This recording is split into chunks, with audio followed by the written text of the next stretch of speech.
Welcome back, students of HSL 611. We are now on week 4, and the reading assignments for this week are strictly from the white text, as it will be for the rest of this semester. This week we are covering white chapters 5 and 6. Please don't forget, you have quiz number 3 to take at the end of this week, Friday noon, all the way until Sunday, 1 minute before midnight.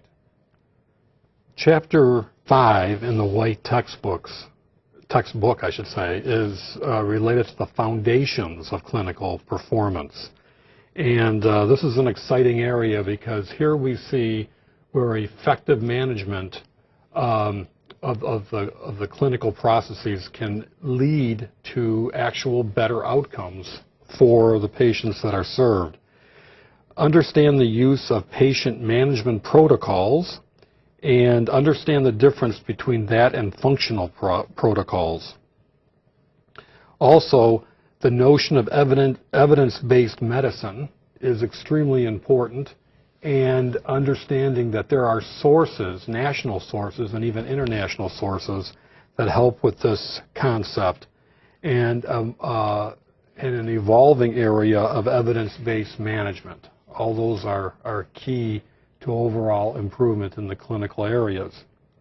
Note that there are 6 dimensions of measurement that is important in clinical performance, and the book lists them as safe, effective, patient-centered, timely, efficient, and equitable care. Note the term heuristic process. What does that really mean? In the glossary, it is defined as systematically employing a trial and error mechanism that recognizes uncertainty and proceeds cyclically as more information is gathered, and that is applied to the idea of what a medical diagnosis should be, so that it's evolving, there's trial and error. As more information is known, it can be adapted. Know what medical protocols are. Understand that oftentimes caregivers, particularly some medical practitioners, can resist the use of protocols, but also understand that compliance is important and that administrators need to understand how to improve the odds that there will be compliance with protocols. Of course, working closely with the medical hierarchy, the medical director, the Joint Commission, and so forth can go a long way to assuring better levels of compliance. Make sure you understand what case management is about and also what individualized patient care plans are. Finally, have a good understanding of what service lines are within the HCO. And then there's the issue of what could and should be emphasized in the HCO's mission statement.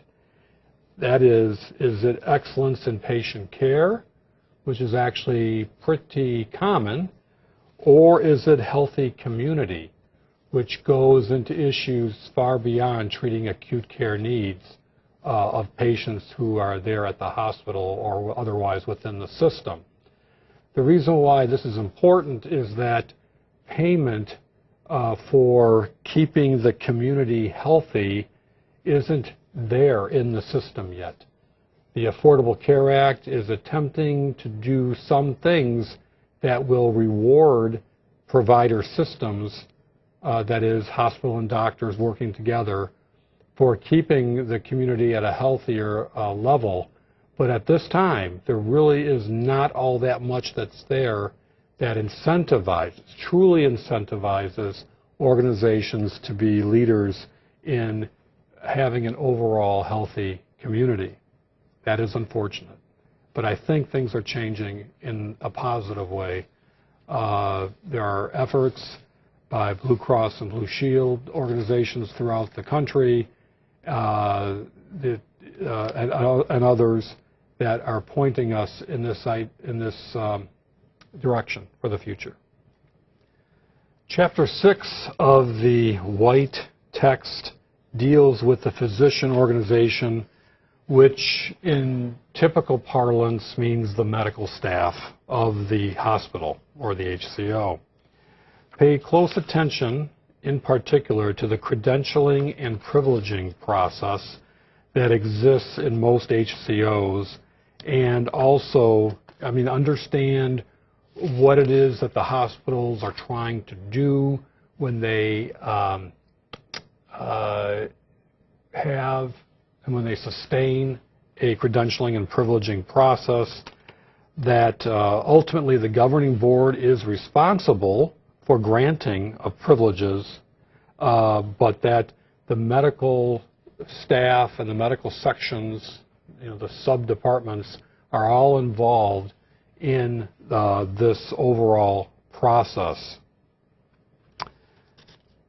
Note that physicians who are involved in this process have to follow the legal requirements of not being unfair or arbitrary or capricious, that they're not doing anything that runs afoul of antitrust law, and in other words, trying to keep competitors from joining the medical staff and things like that. Know what the National Practitioner Data Bank and how that fits in with the overall credentialing process. Recognize what happens when there's a denial of privileges and what the rights are for a physician who is denied privileges. And finally, take a close look at the tricky issue of physician impairment. That is, when a physician is suspected of being addicted to alcohol or to any sort of drug, or is found to actually have a problem, and how that is handled in the organization and then with the state licensure bodies. As indicated in the book, many HCOs develop a physician supply plan, which basically indicates which specialties are to be emphasized in terms of recruitment and then even retaining physicians on the medical staff. The area of clinical education and the earning of continuing medical education credits is very important. The medical staff needs to pay special attention when there are medical education programs in place. In other words, residents and fellows, and the needs that are for the organization to comply with ACGME. That's the Accreditation Council for Graduate Medical Education requirements. On top of all that, there are various complex issues related to leadership. How do you cultivate physician leaders? How do you get physicians to serve in leadership roles on the governing board? How do you handle conflict resolution? If the medical staff bylaws are not clear on that, what needs to be done in an informal manner day to day to make sure that things never get out of hand with medical conflict? Another important issue is to what extent do physicians get involved in the HCO's capital planning process. That is, the money to be spent for large pieces of equipment and or new building projects, etc. And another very important area is the development of compensation arrangements for physicians. That has a wide range. In many facilities, the HCOs provide a guaranteed salary for the first couple of years that a new physician who comes to the community may enjoy. In other words, the expectation is that patient volume will be growing over time, but regardless of the amount of invoices that are produced, there will be a minimum salary guaranteed to the physician. Otherwise, the physician may well choose not to come to that community and take a chance with a slow startup in revenue. In other situations, the HCOs hire physicians directly and provide a salary or a salary based on volume of patients and so forth. But the negotiation and maintenance of compensation agreements is an extremely important area for HCOs.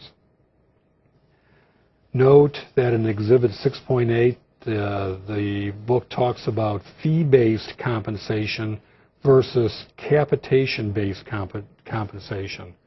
Understand the critical difference between fee-for-service and capitation in terms of how revenue comes into the system and the difference that volume of patients can mean in either situation. In other words, in a fee-for-service situation, high volume is very good. In a capitation system, maybe not so good, because the amount of money coming in is fixed, and the costs of handling patients and so forth in that kind of a situation is something that has to be watched very, very carefully, or there could be a loss, a situation where there's a loss of margin. The money just isn't there. Recognize that overall there is not an overabundance of physicians in this country. In fact, there is grave concern that in the next 5 years, many physicians who are retiring will lead to a situation of increased demand, increased competition between HCOs for physicians. So maintaining an adequate supply of physicians is extremely important for HCOs, and an understanding of the various kinds of strategies that HCOs have to maintain the amount of physicians and also nurse practitioners and physician assistants, that all that is really important for the future success of the HCO. So that pretty much wraps up Chapter 6. And at this point, I'd like to welcome you back next week when we will be looking at the beginning of Week 5. Take good